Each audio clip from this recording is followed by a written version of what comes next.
Hi, this is four-time Olympian Ruben Gonzalez, and I wanted to share a couple of things that I learned about customer service, both from the Olympics and from Chick-fil-A.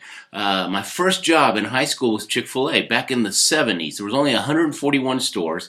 We're in a little bitty mall in Houston, second floor in the corner, zero traffic, nobody knew what Chick-fil-A was. But we were always in the top 10 in sales, and it was because of our manager. Our manager was a gun-ho guy. He was great. He made us feel like we were family, and the amazing thing is, for 3 years, there was zero turnover. In fact, I still keep in touch with the guys from Chick-fil-A from over 30 years ago. Unheard of in customer service, but it was how he treated us. He made us feel important. He let us know that, hey, I'm going to take care of you and you take care of the customer, okay? And some people say the customer is always right. Well, sometimes, once in a while, they're not right. Sometimes they try to, once in a while, you get somebody that tries to take advantage of you, right? If somebody comes back with a shake and they drank a little bit or half of it, right? And he says, there's something wrong with this shake and I have another one. Absolutely, my pleasure, right? But if they come and it's empty and they're trying to take advantage of you, then, make a decision, but don't get, run over by somebody that's taking advantage of you. So that made us feel good. He gave us the power to make decisions on our own. And he said, you know what, guys, you don't work for Chick-fil-A. You are working for yourselves, okay? And if you're smart, you're going to learn things from me and from this organization and the values, things that you'll use the rest of your life. And boy, was he right. And guess what? He wasn't a store manager for very long. Chick-fil-A figured out how good he was, and they bumped him up to vice president of training, and he was there for over 20 years till he retired. Now, my pleasure, we were saying my pleasure when somebody said, thank you, my pleasure. We said that at Chick-fil-A back in the 70s. Nobody said it. Now everybody does. Well, it turns out that Truett Cathy, the founder of Chick-fil-A, he was at the Crown Royal Hotel one time, and somebody said my pleasure to him. And actually, it was the Ritz-Carlton Hotel. Somebody said my pleasure to him, and he thought, man, that feels good. You know what? I'm going to tell everybody to say my pleasure. I'm going to train them to say that because I want people to feel like they're in a high-class establishment when they're at Chick-fil-A. They get treated that way. And it's funny now, everybody says my pleasure, right? And you hear people all the time talking about Chick-fil-A, customer service, Chick-fil-A, right? They put them together.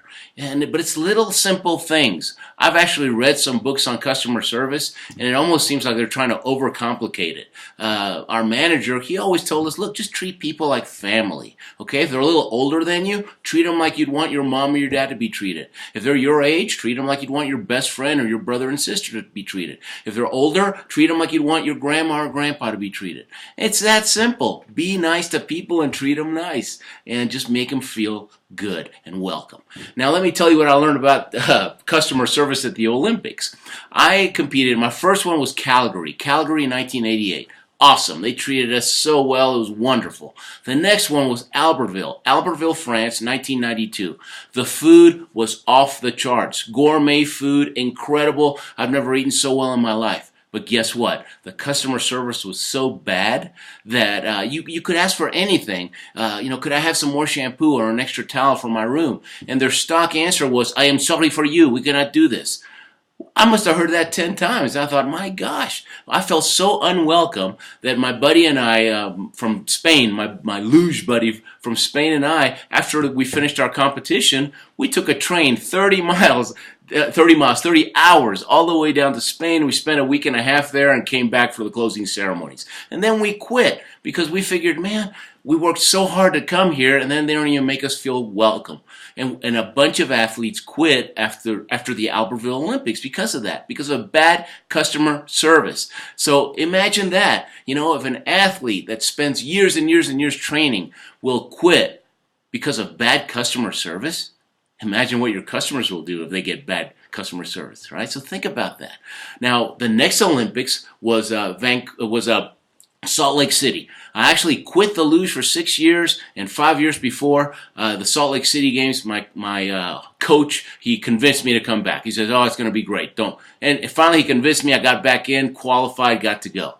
And Salt Lake was amazing. The customer service there was off the charts. Incredible. Every time you talk to a volunteer, they would always ask you the same thing. How's your Olympic experience? Is there anything I can do? How's everything? How's your Olympic experience? I must have heard that 20 times, more than 20. After a while, I figured out, wow, they must be training them to say that, right? But it was such a great question because it did two things. Number one, it focused them on providing an Olympic experience, a great experience. And number two, it was a nice way to ask, how's everything going?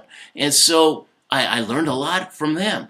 And nobody wanted to leave Salt Lake, believe me. And so customer service is simple. Treat people nice, treat them like you're their family, and then your people, you want to treat them well. If you treat your people well, they'll treat your customers well. Simple stuff, simple things, little things make a big difference. Make an Olympic day. Ruben Gonzalez.